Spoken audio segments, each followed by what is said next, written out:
Home. Finally. I can't believe it's 4 o'clock in the morning. My heart is overworking. I can feel it in my chest. But hey, it's been such a great evening. After all, what am I living for? This weather gets worse every day. My parents gave me their Iraqi DNA. I just can't get used to that horrible endless chill. Maybe that's why I keep thinking this. I keep taking this shit. It keeps my mood up and helps me stay awake.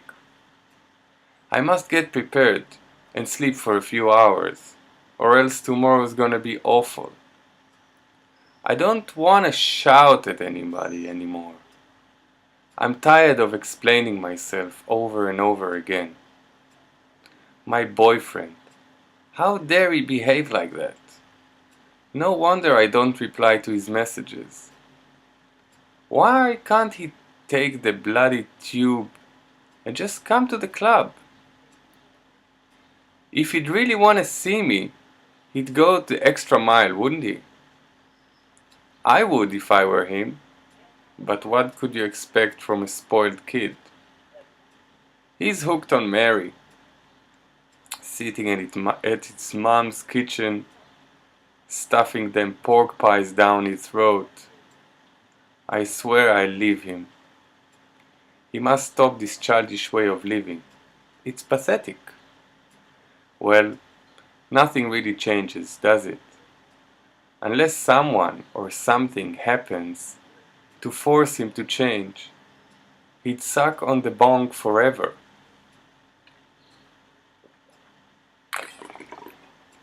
I gotta sleep. I can't spend my few precious hours thinking of him. She arranges her tomorrow's bag, plugging her devices to their proper sockets, then quickly showers without touching her hair. I'll do it in the morning.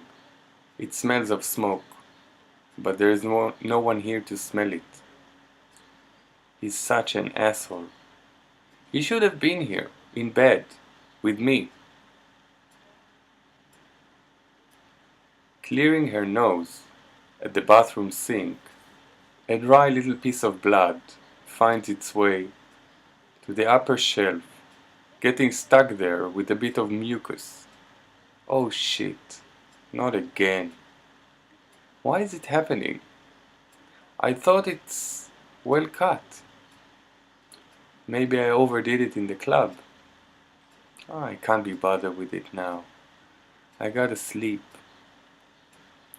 She brushes her teeth, smiling to herself in the wide smiling to herself a wide enough smile, sending her a goodnight kiss before going to bed. A rattling sound outside shakes her body up. White light enters her room, filling it up with flying little insects, zooming a monotonous sound as they come in through the window. Her body remains untouched as they group to form a perfect diamond-shaped crystal. Looking at it, she could see through, but could also see her own reflection. The diamond stood there in the air, taking her full attention. She got up to take a close look before it started to turn round horizontally. She stood there looking for a few seconds, then tried touching it with her right hand. Her palm as though disappeared inside a huge crystal, made her withdraw it immediately. Standing a couple of feet away, she suddenly felt a tickling sensation rising from her feet through her ankles and up towards her knees. Looking down, she noticed another group of the same insects were forming a pair of white glowing boots. She felt warm and surprisingly calm. I must show this to my friends before it disappears. A hidden door opened on the lower side of the turning diamond as she felt herself being elevated and dragged into the spinning vessel. It must be some kind of spaceship or something that will take me somewhere. I know I'm dreaming, but this is definitely taking me somewhere. I just hope I'm not gonna get into trouble. The spinning speed increased, as well as the light intensity. Blocking her eyes with her hands, she tried to see through little gaps between her fingers. A ray of green laser beam had split on one of the diamond's edges, creating a coin-shaped mirror a few inches in front of her nose. Wow, that is so cool! I wanna touch it! I gotta touch this! She moves her left palm slightly forward. The image disappeared. The spin has ceased. Looking down, she felt a free fall has begun.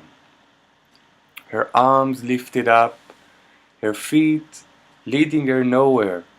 Her breath stopped, her eyes shut.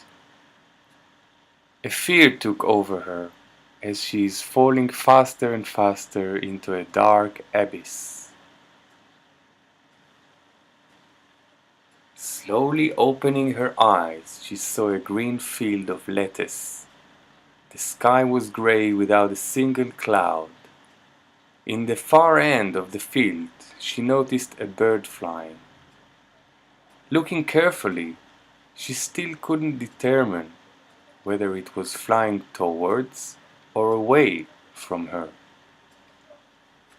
Behind a tall plastic fence, a row of trees she could sense were also fake, as they looked perfectly the same, with thick branches and round orange fruits the size of a basketball hanging down, as if someone used them as a decoration.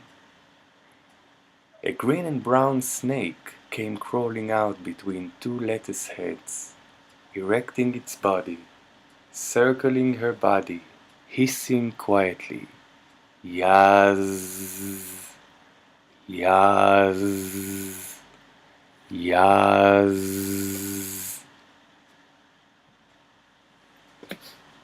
The alarm clock on her desk ascended to a volume she could no longer ignore.